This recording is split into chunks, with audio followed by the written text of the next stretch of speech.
출애굽기 12장 24절에서 30절 말씀 제가 봉독하겠습니다. 너희는 이 일을 규례로 삼아 너희와 너희 자손이 영원히 지킬 것이니 너희는 여호와께서 허락하신 대로 너희에게 주시는 땅에 이를 때에 이 예식을 지킬 것이라. 이후에 너희의 자녀가 묻기를 이 예식이 무슨 뜻이냐 하거든 너희는 이르기를 이는 여호와의 유월절 제사라. 여호와께서 애굽 사람에게 재앙을 내리실 때에 애굽에 있는 이스라엘 자손의 집을 넘으사 우리의 집을 구원하셨느니라 하라 하매 백성이 머리 숙여 경배하니라. 이스라엘 자손이 물러가서 그대로 행하되 여호와께서 모세와 아론에게 명령하신 대로 행하니라. 밤중에 여호와께서 애굽 땅에서 모든 처음 난 것 곧 왕 위에 앉은 바로의 장자로부터 옥에 갇힌 사람의 장자까지와 가축의 처음 난 것을 다 치심에 그 밤에 바로와 그 모든 신하와 모든 애굽 사람이 일어나고 애굽에 큰 부르짖음이 있었으니 이는 그 나라에 죽임을 당하지 아니한 집이 하나도 없음이었더라. 아멘. 오늘 말씀의 주제는 기억입니다. 토스카니니는 유명한 지휘자였습니다. 그러나 그는 지독한 근시였기 때문에 악보를 보면서 지휘할 수 없었습니다.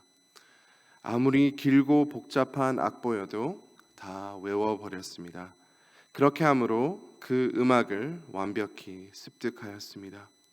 토스카니니를 세계적인 지휘자로 만든 주요한 요인 중에 하나는 그가 악보를 외워버리는 습관이었습니다. 하나님께서 기억하라는 말씀을 이스라엘 백성에게 자주 하셨습니다. 그만큼 하나님의 은혜를 잊었던 백성이었습니다. 오늘 말씀 이스라엘 백성이 출애굽하기 바로 전에 일어난 일들입니다. 하나님께서 애굽 사람들에게 재앙을 내리셔도 바로는 꼼짝도 안 했습니다. 이제 마지막 10번째 재앙이 왔습니다. 출애굽기 11장 5절 말씀입니다. 애굽 땅에 있는 모든 처음 난 것은 왕 위에 앉아 있는 바로의 장자로부터 맷돌 뒤에 있는 몸종의 장자와 모든 가축의 처음 난 것까지 죽으리니. 참으로 끔찍한 재앙이었습니다. 이스라엘의 자녀들도 같이 죽지 않도록 모세가 장로들을 불러서 이렇게 말했습니다. 너희의 가족대로 어린 양을 택하여 유월절 양으로 잡고 우슬초 묶음으로 그릇에 담은 피에 적셔서 문 인방과 좌우 설주에 뿌리고 아침까지 한 사람도 자기 집 문 밖에 나가지 말라고 그렇게 말씀하였습니다. 하나님께서 그 밤에 모든 집을 지나실 때 뿌려진 피를 보시고 그 집을 지나시겠다고 말씀하셨습니다. 백성은 즉시 순종하였습니다. 아마 9가지 끔찍한 재앙들을 보고 순종할 마음이 더 생겼을 것입니다. 우리도 하나님께서 행하신 모든 일들을 생각하고 하나님의 심판과 하나님의 공의를 생각하면 더욱 순종할 마음이 생길 것입니다. 우리도 하나님께서 이미 하신 일들을 기억하면 할수록 우리의 믿음이 강해집니다. 더욱 순종할 마음이 생길 것입니다. 하나님께서 약속하신 대로 그 밤에 애굽 땅에 있는 모든 처음 난 것은 다 죽임을 당하였습니다. 온 땅에 전무후무한 큰 부르짖음이 있었습니다. 귀한 자식을 잃는다는 것이 얼마나 큰 아픔이었을까요? 처음 난 귀한 동물들까지 죽임을 당했습니다. 그러나 하나님의 말씀을 따른 이스라엘 백성들은 무사했습니다. 이 모든 것을 보고 바로는 이스라엘 백성을 어서 당장 이 땅에서 나가라고 말했습니다. 이스라엘 백성은 드디어 출애굽하였습니다. 그들이 한 것은 단 한 가지입니다. 하나님의 말씀을 따랐을 뿐입니다. 어린 양의 피를 뿌릴 뿐이었습니다. 그러나 하나님께서 그들을 살리셨습니다. 우리도 하나님을 믿기 전에 이스라엘 백성처럼 죄의 노예였습니다. 사탄은 마치 우리의 바로였습니다. 바로처럼 사탄은 절대로 변하지 않습니다. 백성이 바로를 이길 수 없었던 것처럼 우리도 사탄을 이길 수 없었습니다. 백성의 희망은 단 하나뿐이었습니다. 백성이 어린 양의 피를 뿌림으로 자유를 얻었습니다. 이와 같이 우리는 어린 양이신 예수님의 피를 의지만 하면 구원 얻는 것입니다. 죄에서 자유를 얻게 함은 보혈의 능력, 주의 보혈입니다. 죄에서 자유함이 얼마나 놀라운 축복인지 모릅니다. 자유는 희생 없이 존재할 수 없습니다. 지하 친교실 무대에 사인이 붙여 있습니다. Freedom is not free. 자유는 공짜가 아닙니다. 제가 매달 한국 전쟁 참전사들을 섬기면서 그 표를 봅니다. 한국 전쟁 참전사들이어서 저는 그들을 보면 감동합니다. 너무 감사한 분들입니다. 그들의 희생 없이 우리는 자유가 없습니다. 북한에 있는 사랑하는 우리의 형제 자매들과 같은 상황에 있을 것입니다.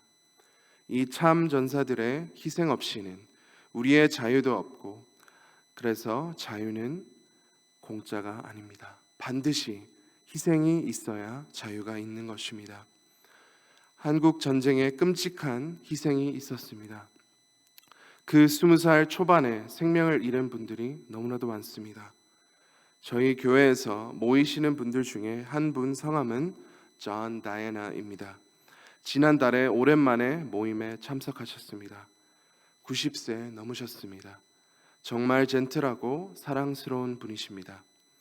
한번 저를 부르셔서 옆에 앉으라고 했습니다. 저희 교회에서 준비한 한국 전쟁 책을 피시면서 그분의 사진을 보여주셨습니다. 그때 수많은 사람들이 죽는 것을 직접 목격하고 또 위험한 상황을 경험하고 난 후에 PTSD, 외상 후 스트레스 장애가 생기셨습니다. 그때부터 지금까지도 70년 넘게 PTSD 약을 섭취하십니다. 폭탄을 맞으면서 다리에 큰 부상을 당하셨고 60% 청력을 잃으셨습니다. 이런 분들이 있었기에 우리는 이렇게 자유롭게 교회에서 모일 수 있고 원하는 직장을 나갈 수 있고 사랑하는 사람들을 자유롭게 만날 수 있습니다. 그러므로 우리는 이분들의 희생을 기억해야 합니다. 현충일 같은 날뿐만 아니라 계속해서 이분들 위해 기도하고 이분들을 사랑으로 섬기고 이분들을 기억하고 우리의 다음 세대들에게도 알려야 합니다. 생각을 해봐도 믿기지 않습니다. 대한민국이 가깝지도 않습니다. 백인이 동양인처럼 생기지도 않았고 우리와 대화조차 할 수 없는 사람들입니다. 왜 멀고 먼 대한민국까지 와서 우리를 자유케 하려고 목숨까지 바쳤을까요? 베테랑들이 이렇게 큰 희생을 했지만 그들의 희생은 이 땅에 있을 동안만 유효합니다. 영원한 영향이 없습니다.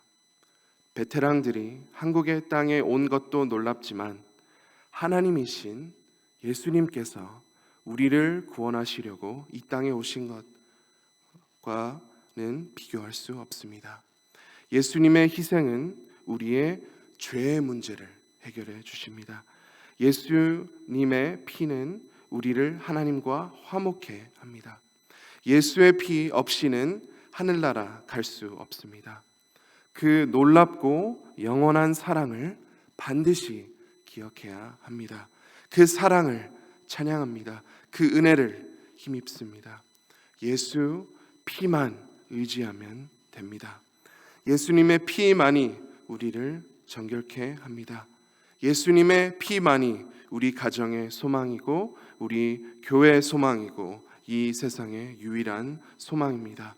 그 놀라운 은혜와 사랑을 기억해야 합니다. 매일 기억해야 합니다. 성찬식 때 특별히 우리는 예수님의 은혜를 다 함께 기억합니다. 사순절, 부활절, 성탄절까지 우리는 예수님의 은혜를 기억합니다. 그러나 이 놀라운 사랑과 은혜는 그 며칠만 기억하면 안 되겠습니다. 그러기에 너무 큰 은혜와 사랑입니다. 그러기에 너무 놀라운 은혜입니다. 오늘도 예수님의 보혈을 기억하고 의지하시는 사랑하는 모든 성도님들이 되시기를 간절히 소망합니다. 이 시간 말씀을 붙잡고 함께 기도하겠습니다. 예수님께서 흘리신 보혈로 말미암아 우리는 자유를 얻었습니다. 그 보혈을 기억하고 감사함으로 그 능력으로 오늘 하루 승리하도록 그렇게 기도하겠습니다. 특별히 부활 주일에 한 영혼을 품고 주님께 인도할 수 있도록 함께 기도하겠습니다. 내일 주일 예배를 위해 기도합니다. 사모하는 마음을 주시고 큰 은혜 부어 주시고 큰 영광 받아 주옵소서. 이렇게 기도하겠습니다. 마지막으로 우크라이나를 위해 기도하겠습니다. 그 땅에 속히 평화를 이루어 주옵소서. 하나님의 놀라운 뜻을 이루어 주옵소서. 함께 기도하겠습니다. 다 함께 주여 한번 외치고 기도하겠습니다. 주여!